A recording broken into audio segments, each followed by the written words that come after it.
Bienvenidos nuevamente, mis estimados colegas, a nuestras clases y estamos en la unidad 2. Recuerden mi nombre para algunos nuevos que estén viendo este video por primera vez, Jesús Mora. Y estamos en el inicio de la unidad 2 y nos corresponde en la parte de psicología del adulto, los trastornos psicológicos, y en la parte de la práctica de psicología del adulto nos corresponde observar los manuales DSM-5 y CIE-10. Para integrarlos, como creo que debe ser, vamos a hablar de ambos temas en este video, para dejar la práctica exclusivamente para el dominio de la administración del examen integrado mental, que es importante pues tener tiempo y en esta parte ofrecer toda la información al respecto. Voy a empezar con la parte de los manuales.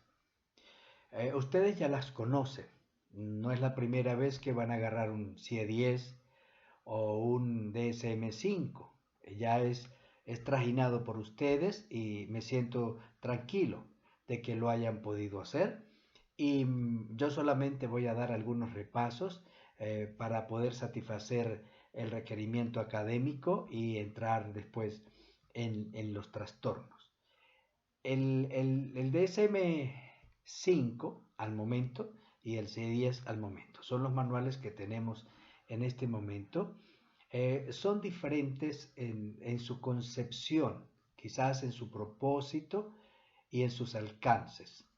El DSM-5, como ustedes ya lo conocen, van a ver que comparativamente con el CIE-10 tiene muchísima más información. Por ejemplo, si hablamos del código 299 en el DSM-5, en el DSM, y del F32, en el F32 las páginas que se dedican a hablar, o en el en el F30 que es donde están las depresiones. Hablar de la depresión es poco la información que se ofrece.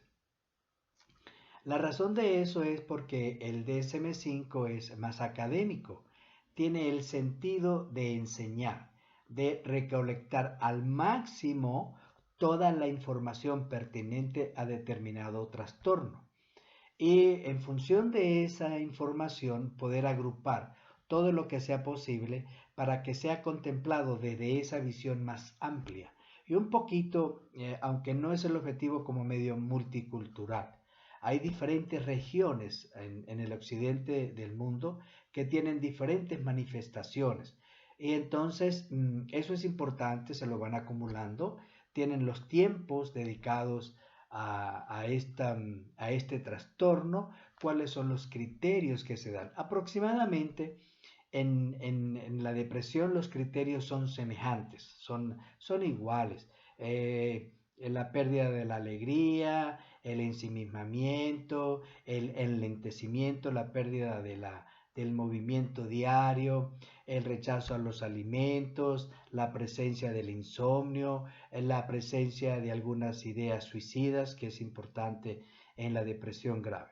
Entonces, esos puntos que hacen coincidencia, vamos a llamarlo así, son como muy específicos, especialmente porque el CIE-10 es solo de criterios, tiene muy poca información de, de, la, de la epidemiología, de la estadística que existe en eso y lo que importa resaltar, por ejemplo, en el CIE-10 son los criterios que nos van a permitir hacer un diagnóstico sobre depresión. Es simple, es todo lo que tenemos, pero el propósito del CIE-10 es muy diferente. Y el propósito del DSM-5 es la educación, la formación, el conocimiento a la mayor profundidad que se pueda de lo que sería un trastorno. En este caso que queremos hablar de la depresión. Entonces es importante que veamos esto. Indudablemente la APA La Asociación de Psiquiatría Americana es la que se encarga de hacer toda la recopilación y hacer la publicación cuando le corresponde sobre el DSM.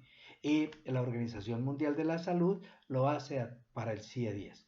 La Organización Mundial de la Salud es un organismo mundial, exactamente, es universal en términos de las naciones.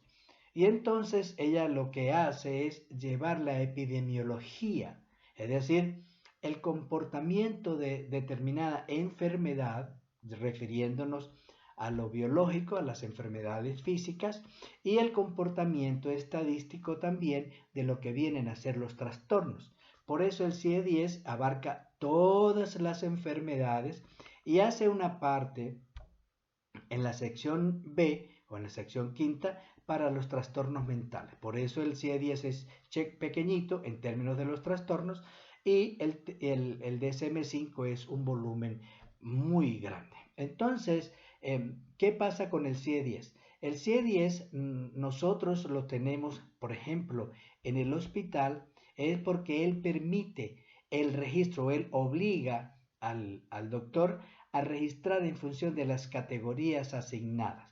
Esa estadística se centraliza en el hospital y como una enfermedad más como todas las enfermedades y se envía a la Organización Mundial de la Salud. Entonces ella recopila el comportamiento de las enfermedades generales y puede observar qué hay, cuáles son las conclusiones que pueden obtener de esas observaciones o de la presencia de esa estadística. Entonces, los criterios para el trastorno son menos que en el DSM-5. Número 1. Son criterios que van a orientar al clínico. El clínico, en este caso el psicólogo o el psiquiatra, es el que va a definir determinantemente lo que es el diagnóstico. No es porque está en el criterio. Y entonces si es así, es aproximado, pero el clínico debe tener y va a tener por su experiencia muchos otros criterios que le van a permitir asignar el diagnóstico principal. Ustedes van a observar diagnóstico principal, diagnóstico provisional y diagnóstico diferencial. Estos tres términos lo que quiere decir es que vamos a pensar que carecemos de un diagnóstico principal porque estamos en estudio. Entonces, y lo que se nos está presentando es muy fácil de confusión. Ok, entonces esperamos un poquito y le ponemos el diagnóstico provisional. Ejemplo, estamos en una emergencia del hospital y se nos parece que es una adicción o se nos parece que es un trastorno disociativo. Se nos parece. Diagnóstico provisional, trastorno disociativo. Y nosotros le colocamos la coletilla, diagnóstico principal para estudio. Eso es esencial, ¿ve? Porque no necesariamente en el primer momento nosotros podemos evidenciar un diagnóstico principal. El diagnóstico diferencial es muy importante porque, por ejemplo, hay una epilepsia y hay un trastorno disociativo y hay un carácter histérico. Entonces, un carácter histriónico. ¿Qué pasa? Esos tres componentes van a poder mostrarse como con cierta similitud. Puede ser una epilepsia que nos permita, ejemplo, abrir a un trastorno disociativo. Eso es importante, ¿ve? Puede ser un trastorno disociativo como tal, puro. Y puede ser entonces un carácter histérico que también se cae y nos va a dar entonces una confusión. Y nosotros podemos establecer ese diagnóstico diferencial. Diagnóstico diferencial es entre una epilepsia, entre un trastorno disociativo y un carácter histriónico. Entonces eso es importante. Por eso están los tres conceptos. Al nosotros tener bien definido lo que es el diagnóstico principal, pues entonces vamos a pensar F63 por decir un número, entonces ese es el diagnóstico principal.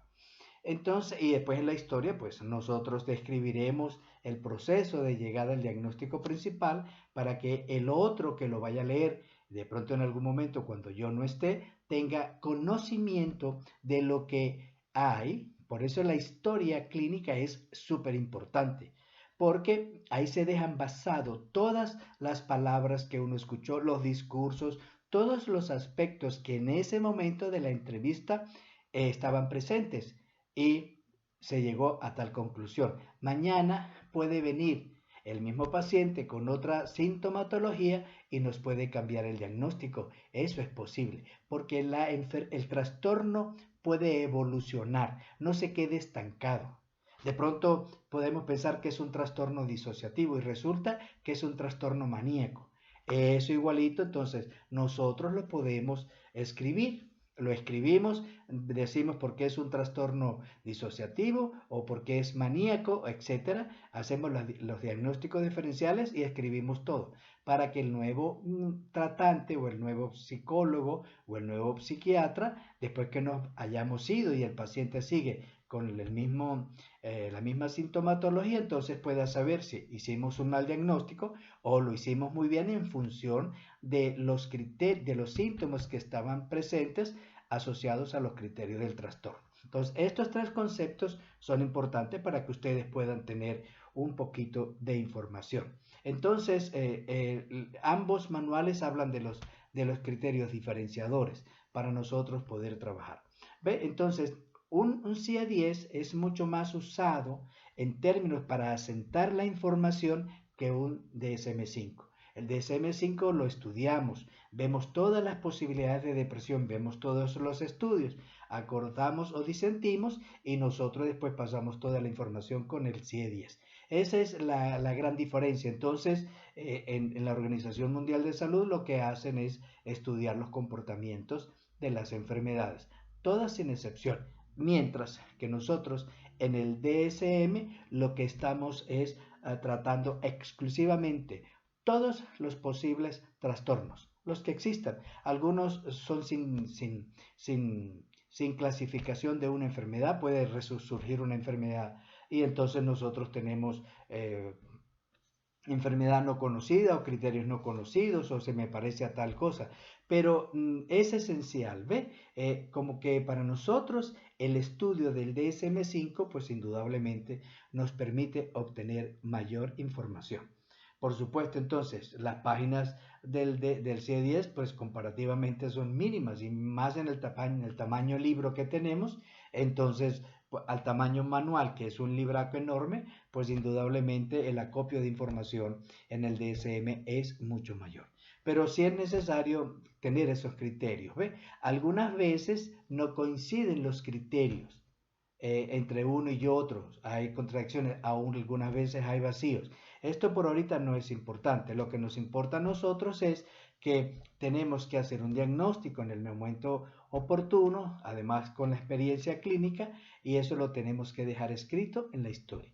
Por eso la importancia de la historia clínica es el recibo y el registro de toda la información que nosotros estamos recolectando del paciente. En algunos momentos es trascendente, otros momentos es menos importante, pero ahí está. Entonces cualquier persona, cualquier colega que lo pueda leer en su otro momento o en su momento terapéutico, si le corresponde, entonces ya tiene una guía de todo lo que estaba pasando y va a chequear otra vez si todo lo que el nuevo consultante le está diciendo se sigue aplicando o la enfermedad simplemente evolucionó. Todo eso es posible. Entonces, por eso la importancia de conocer el DSM y el CIE-10. Bueno, en términos de los trastornos, igual, estamos hablando de una depresión, podemos hablar del trastorno disociativo, podemos hablar de una manía, podemos hablar de una adicción, podemos hablar de un estado de pánico. Todo eso está ahí. E igual, ustedes solamente con conocer un poquito el CIE lo van a ver. Aparecen las Fs, F20 le corresponde a la psicosis, las F30 a los estados de ánimo, depresión, manía, los F60 a los trastornos de personalidad, los F10 a la parte de lo que son las adicciones, etc. Hay mucha información, uno lo va aprendiendo a manejar con la experiencia, pero es muy fácil meterse a un CIE-10, abrir desde el inicio, leerlo, siempre hay que leer la introducción porque es muy formativa. ¿Ve? Cuando nos hablan de las definiciones, por ejemplo, cómo han venido cambiando, por ejemplo, de enfermedad a trastorno, y eso es importante. Entonces, lo que sí es esencial para nosotros es que el trastorno es un síndrome con alteraciones significativas del estado eh, cognitivo, emocional y comportamental, que reflejan una distorsión de los procesos psicológicos y biológicos que es subyacente a los procesos psicológicos. Bueno, lo que me importa a mí mostrarle ahorita es porque después te voy a hacer una comparación con los trastornos de la personalidad, que si me da un chancecito. Ajá, entonces, lo que es importante es que estamos viendo que a los elementos, vamos a llamarlo así, deficitarios significativos que responden a procesos psicológicos, se le llama trastorno.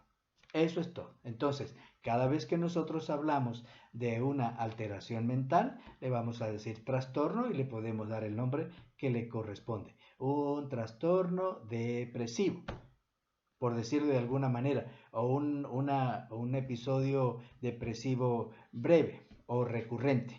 ¿Ve? Eso es esencial. ¿Por qué les quiero hacer esta diferencia? Porque nosotros vamos a tener trastornos de la personalidad.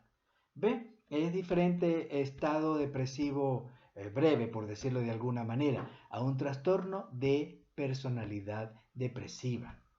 Porque en el estadio depresivo breve va y viene la persona. ¿Ve? Por alguna circunstancia, algún trauma presente, cayó en depresión. Y al tener esa presencia de ese trastorno, pues se le va a tratar el trastorno, por ejemplo, perdone, sí, el episodio depresivo. Pero es diferente cuando es un trastorno, porque cuando es trastorno de las personalidades, entonces ¿qué sucede? Que el trastorno ya se caracteriza por ser fijo. Eso es muy diferente. Un episodio breve o una crisis breve psicótica, por decirlo así, es un F23. Es para que ustedes se acostumbren de los números. Entonces, en un F23 te viene un episodio psicótico breve. Quiere decir que la persona, por alguna circunstancia, ingresó en psicosis, pero no sale. Pero no se queda ahí, sino que entró y salió, por decirlo de alguna manera. Entonces no forma parte de un trastorno, por ejemplo, de carácter que es determinado y es una manera permanente de reaccionar. Bueno, eso es esencial para ir teniendo algunas diferencias que nos pueden ayudar.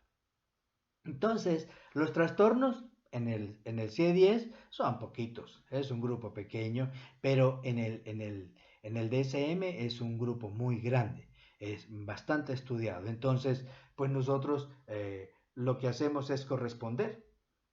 Si yo estoy estudiando depresión, que es el 299, entonces en el otro sería F32, por decirlo así. Entonces, hay una correspondencia y eso ustedes lo van a ver. En el CIE-10, como en el DSM-5, ¿ve? Aparecen los números entre paréntesis F. Esa F corresponde al CIE-10. En el CIE-10 tienen la F con un número al ladito que también corresponde al DSM. Por lo tanto, hay cierta correspondencia en cuanto a la nomenclatura existente entre ambos. Pero uno generalmente se habitúa a usar el CIE-10, ¿ve? Por la estadística que tiene que presentar en el caso del hospital y hacer el registro en base al CIE-10, no en base al DSM, porque el DSM es de aquí mismito, de Estados Unidos, y no llevan la correlación total de las enfermedades, sino que simplemente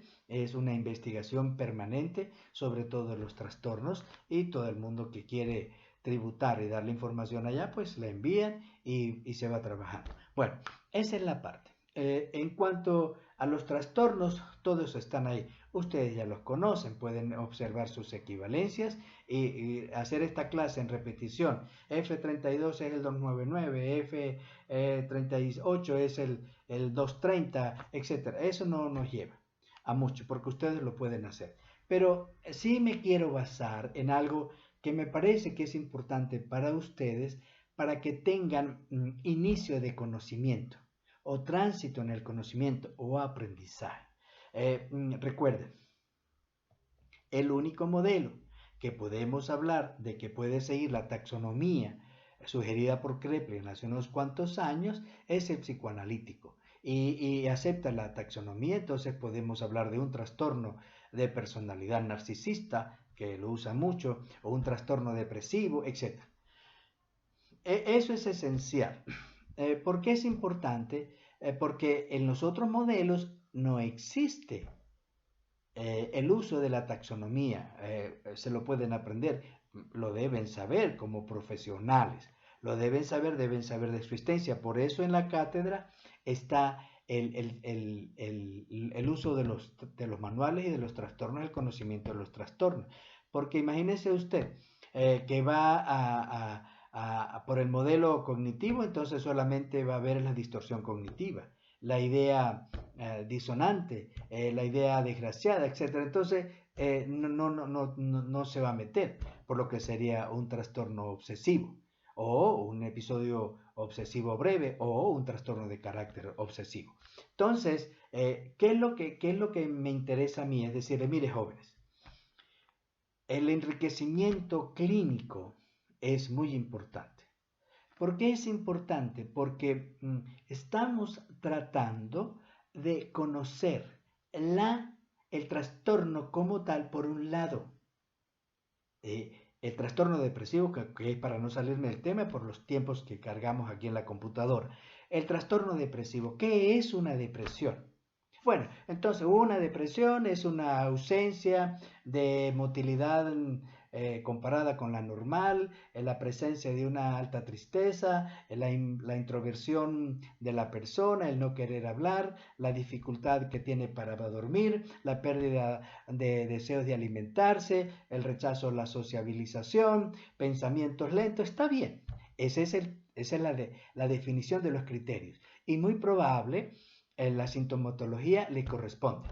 Entonces tenemos un síndrome. Síndrome es el conjunto de signos que nos sirven para hablar del trastorno. Eso es un síndrome. Entonces, el síndrome depresivo está ahí. Pero con la taxonomía nosotros quedamos de arranque nada más. No tenemos información. Pero una depresión yo se la quiero explicar a ustedes a través del modelo más fácil que tengo, que es a través de las relaciones personales. Voy a usar este modelo para que comprendan la depresión y les dé curiosidad y puedan someter su mente a investigarse, porque ustedes también, como yo, vamos a sufrir de pérdidas de pareja, o porque las votamos o porque nos votan. Así de sencillo. Entonces vamos a ver los dos modelos para que vean. Si yo tengo una pareja y yo voto a mi pareja y encuentro otra pareja, yo no voy a tener depresión. Porque una de las características de la psique es su movilidad. Es decir, si en esta persona que nosotros llamamos objeto, yo no tengo la satisfacción máxima de mis necesidades, yo cambio a otro y voy en posición triunfante. Por eso no me pega cuando yo voto a mi novia. Cuando yo la dejo, yo me voy. Se me olvida la novia, ya no la quise más. Hasta el nombre se me olvidó. Recuerdo esa canción, se me olvidó que te olvidé.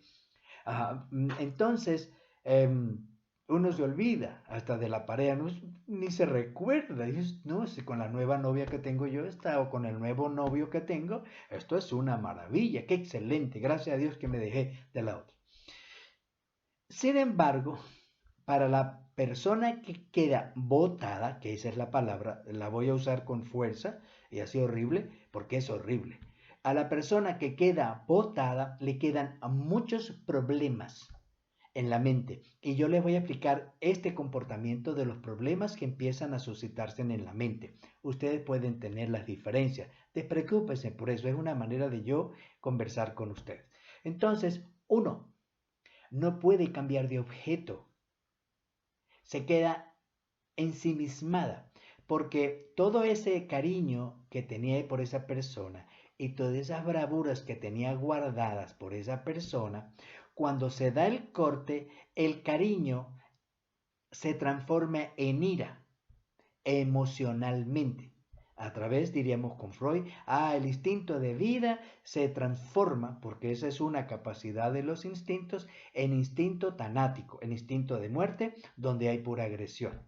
Sí, pero la persona queda bajo un mecanismo que se llama formación reactiva, transforma la idea en la psique de que no es odio lo que tiene por ese gran sinvergüenza que la votó o me votó, sino que lo ama muchísimo.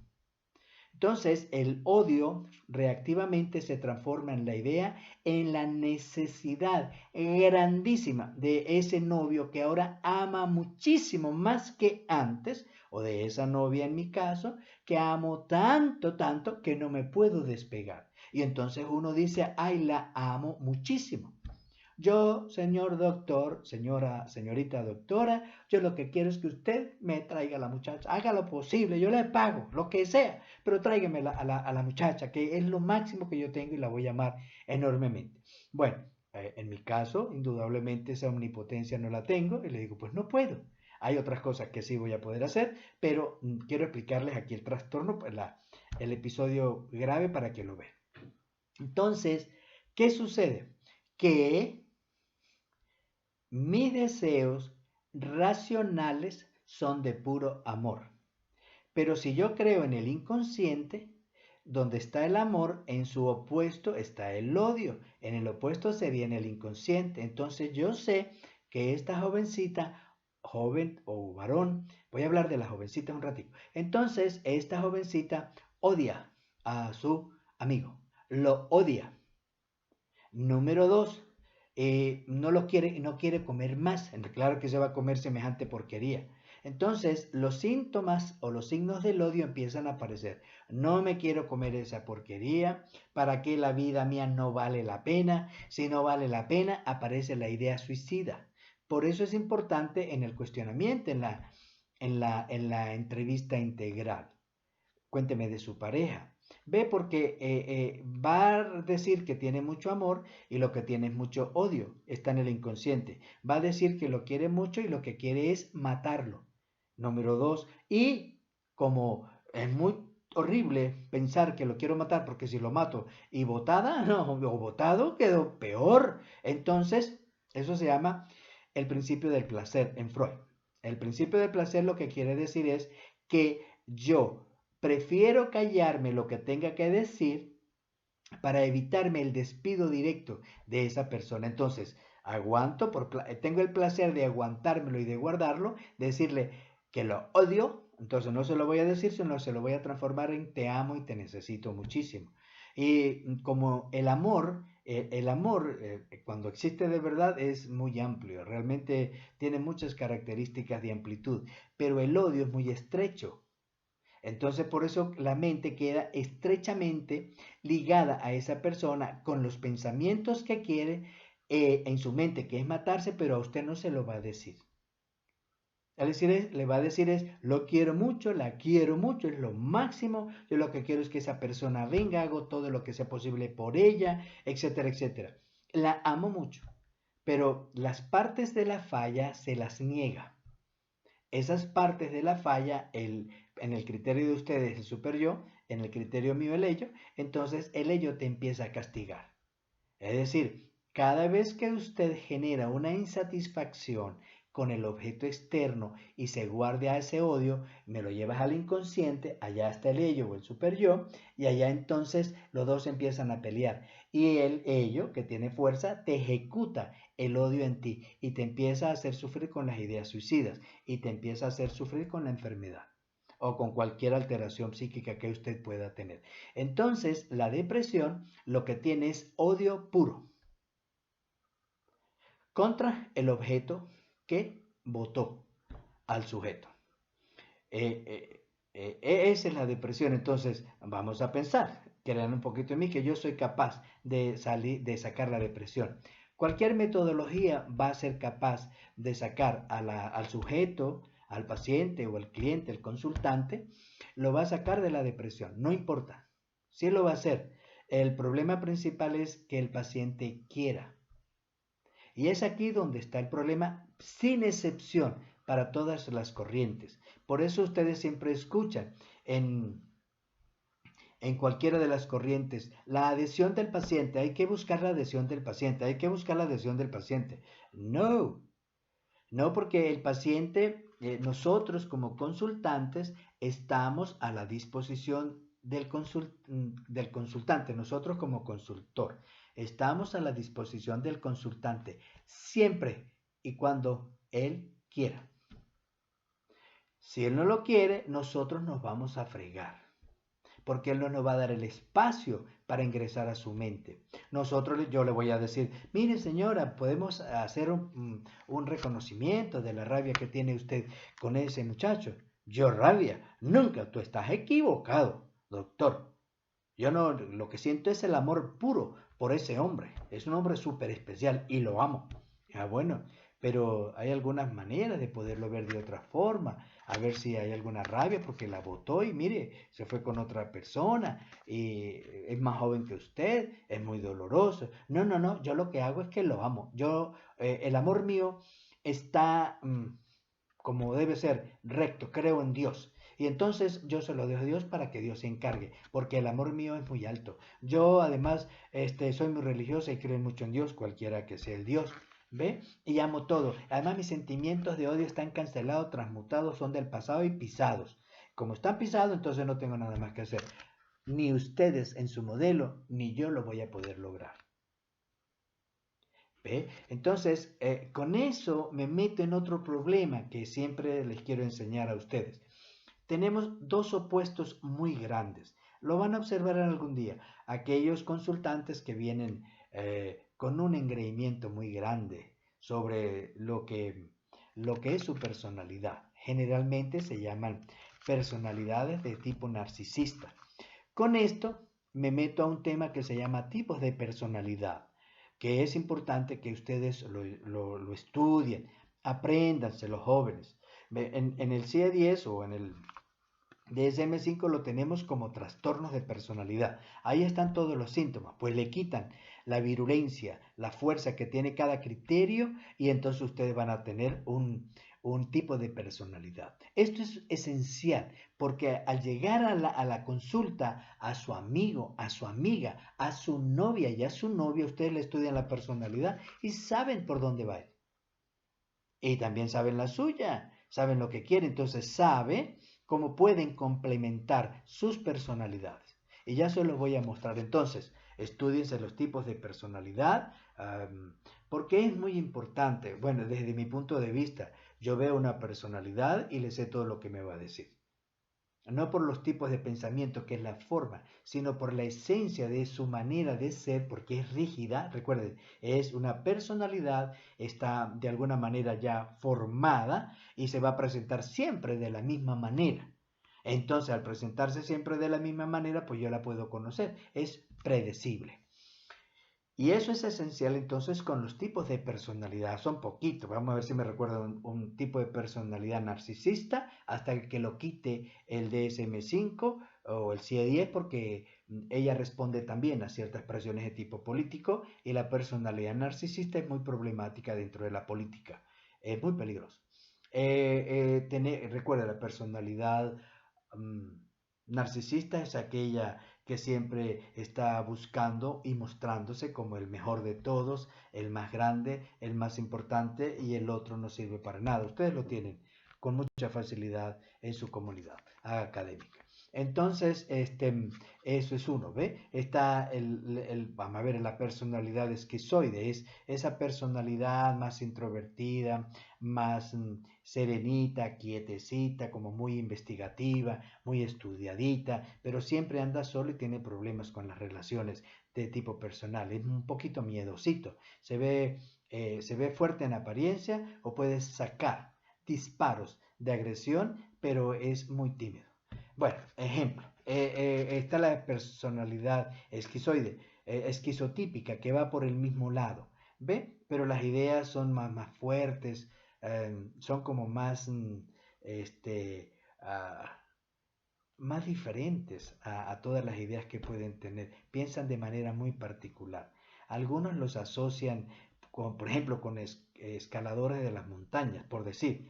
de esas rocas perpendiculares que es mucho temor. Bueno, pero las ideas pues son un poquito más rígidas, por ejemplo, menos cambiables, están siempre centrados en sí mismos. Un ejemplo son, ustedes van a la playa y se sientan ustedes a jugar pelota, a bañarse y a brincar, y está una personita leyendo su librito, sola por allá, pleno sol toteado, y está en el centro de todos leyendo su libro, o allá, es como el centro de la atención. Esa es una personalidad esquizoide. Entonces después viene la histriónica, que es el histriónico, somos aquellos conquistadores que permanentemente estamos mostrando casi nuestra parte sexy para ser atractivos y provocativos, y jugamos, y las muchachas también juegan con los hombres, entonces cuando uno le da el piropa, ¡clac!, se recogen y te dan el golpe.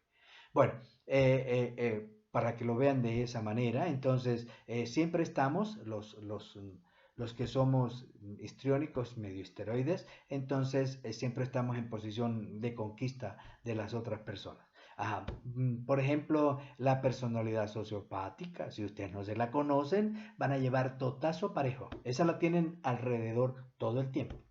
Si tú no conoces una personalidad sociopática, la cosa se nos complica porque va a llevar totazos y donde lo vean a usted bobo y boba, lo fregó. Si usted es una muchachita boba y tienes una personalidad sociopática, la engaña, la casa y le quita la herencia. Y si yo soy el bobo y tengo una personalidad histeroide sociopática, para que lo vean, y ahorita le explico eso, me lleva, se casa conmigo, le compro todo, le doy todo y cuando termine su meta me deja volado. Bueno, por eso es importante, conozcan las personalidades. A lo mejor se enamoran de un locato de esos sociopático, sí, pero ustedes saben.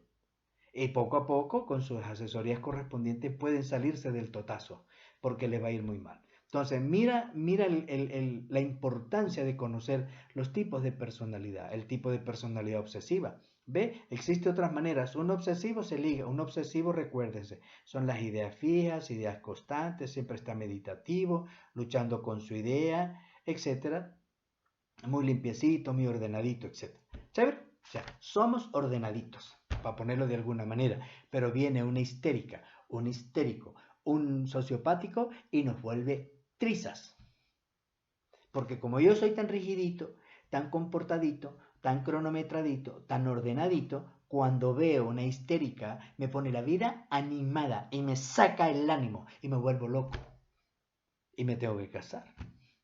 ¿Ve? Entonces, si tú conoces eso y llega a una pareja, observa, este es el narciso, esta es la personalidad dependiente, entendiendo por dependiente aquella persona que siempre está al lado de la otra, peleando y molestando y gritando hacia, pero no tiene fuerza. Entonces siempre está insultada por el narciso y se combina.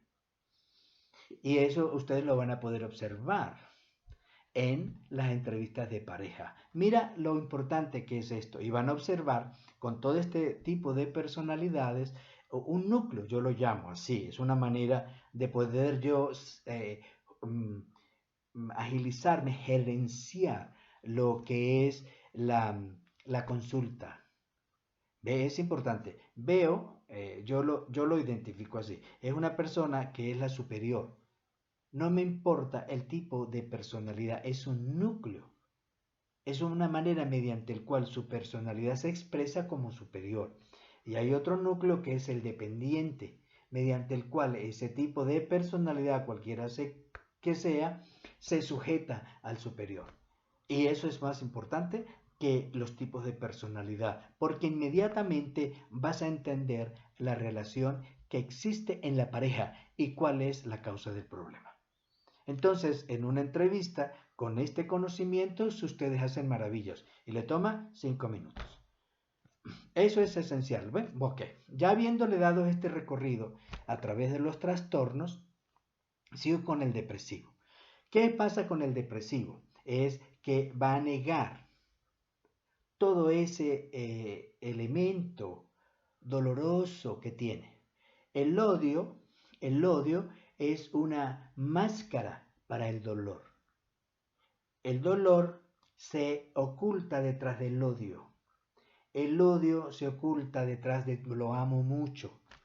Entonces, si nosotros sabemos ese proceso, ya nos falta decirle, mira, fulanita, fulanito, podemos hacer esto. Si usted me permita, yo hago este movimiento psíquico para que usted vea la ira.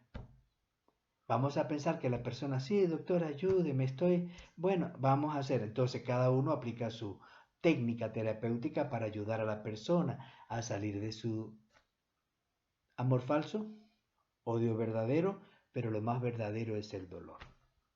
Cuando una persona sale del dolor, que es el que origina, deseo que te mueras, yo deseo morirme y no servir para nunca más, preferiría morirme antes que vivir sin esa persona. ¿Ve? Entonces, este estado tan doloroso que se llama depresión esconde el odio y el dolor, porque el dolor no se quiere ver. Si la muchacha me vota a mí, yo no voy a querer ver, soy un enano, soy un feo, soy un corto de mente, soy un viejo, eso no lo quiero ver, porque el dolor se va a tapar. Eh, mm, por eso es que me está votando, no hay otra razón. No me vota porque soy hermoso, me vota porque soy feo. Porque soy feo, porque no tengo plata, porque ya perdí el objetivo de la vida, porque soy viejo, por decirlo, ¿ve? Bueno, porque soy medio brutón y así. Si yo tengo estas características en deficiencia, por supuesto, la mente va a hacer una formación reactiva y me va a mostrar dicharachero, gastador, hablador, simpático, muy hermoso hasta que me dan el totazo. Cuando me dan el totazo quedo, ahora sí, la mente no acepta que soy feo, viejito, gordito, barrigón, horrible, poco hablador, bla, bla, bla. No va a haber eso, sino que lo tapa. Lo amo mucho. Esos son los mecanismos de defensa. Entonces voy a amar muchísimo a esa persona y con tanta exclusividad que no puedo vivir sin él. Prefiero la muerte a vivir sin él. La verdad sería, prefiero morirme antes de ver mi dolor y mi pobreza. Si yo llevo a esta persona, ¿ve? A explorar al amor, a explorar el odio y al explorar las incapacidades por las cuales lo votaron y las puede aceptar, la depresión se va. Eso es esencial, pero dependo de la aceptación de la persona. Vuelvo al tipo de personalidad. Si es narcisista, esto no me lo va a permitir. Si es extremadamente dependiente, no me lo va a permitir. Yo lo que quiero es a esa persona, sin esa no puedo vivir. Y usted lo va a tener en todas las consultas. Si es privada, pues va a ser plata. ¿Ve? Pero le va a quedar a usted como, bueno, estoy en este cuestionamiento aquí, voy ganándome la plata. Si usted es medio sociópata, pues entonces se ganará la plata y no le importa el daño ajeno, ni el dolor ajeno. Pero si usted está bien regulado en su mente, le dicen, mira, señora, no te puedo ayudar porque lo que estoy haciendo no hace efecto. Y entonces, como no hace efecto, no te puedo ayudar. Es un problema del tipo de núcleo que se tiene. Entre esos extremos podemos encontrar personas muy hermosas. Van a tener, si esta clase les es útil para ustedes, personas muy dolidas de la vida. Doctor, yo vengo aquí, mire, estoy mal, ya no como, yo a veces no duermo, yo me la vivo pensando en puros problemas, la vida mía es muy triste, ya estoy sin trabajo, ya no sé qué hacer. Écheme una ayudadita, ayúdeme. Cuando ustedes escuchen eso, así como yo se lo estoy diciendo, ¡bingo! Hagan la terapia que ustedes quieren hacer, practíquenla y ustedes van a observar el resultado. Cuando vean la otra persona, doctor, que vengo aquí para que me devuelva a la otra persona. Lo digo así porque te vas a cansar. Vengo aquí para que me devuelvan la otra persona que se me fue, la quiero mucho, etc. Y usted con eso no va a hacer nada. Tiene que usar muchas estrategias para poder ingresar y que le acepte que en algún momento está botada, está maltratado, está dolido, ¿ve? No quiere observar sus propios errores, sino que prefiere mantenerse la quiero ahí. Entonces usted va a pasar la eterna vida con esa paciente sin llegarla a mejorar. Ni usted tampoco va a evolucionar. El principio, siempre se los voy a decir, la hermosura más grande de ser psicólogo, en función del bloque teórico que usted maneje, es el enriquecimiento personal que usted va a tener. Eso es esencial. Cada paciente, cada consultante, cada cliente que pasa por su consulta le deja un aprendizaje según el modelo donde tú estés trabajando. Por eso es esencial, ¿ve? Conocer esto, conocer el trastorno como tal, cómo se mueve, cuáles son los mecanismos que tiene, cuál es la teoría que te sustenta para que tú puedas pasar. Voy a explicarte un poquito. Y aquí con esta depresión les voy a ayudar. ¿Ve? Si yo deseo que me muera y que se muera el otro idiota que me dejó botada y botado, que se muera ese idiota y que yo también me quiero morir, la psique encuentra en el ambiente la razón para poderse enfermar y morir. De esta manera les explico el COVID, para que ustedes también se ayuden y no se dejen penetrar por el pánico social que se ha generado en función del COVID. Y ustedes puedan también ser contribuidores. Hagan contribución a la mejoría de las personas, ayudándoles uno a quitarse el pánico, porque el COVID es mejorable rápidamente. Y número dos, a que se quiten los problemas de la vida y a que sean honestos. La única razón que nos mantiene alejados de la enfermedad se llama la honestidad. Esa sangre puerca mica me botó y me dejó porque piensa que yo soy un feo, un enano o un gordo, un bruto. Bendito sea Dios, sí lo soy. Con eso uno llora la verdad. Recuérdense, humildad les enseñé, en algún lado les enseñé. La humildad para reconocer el error, la responsabilidad para darme cuenta del error y aceptarlo y hecho para adelante.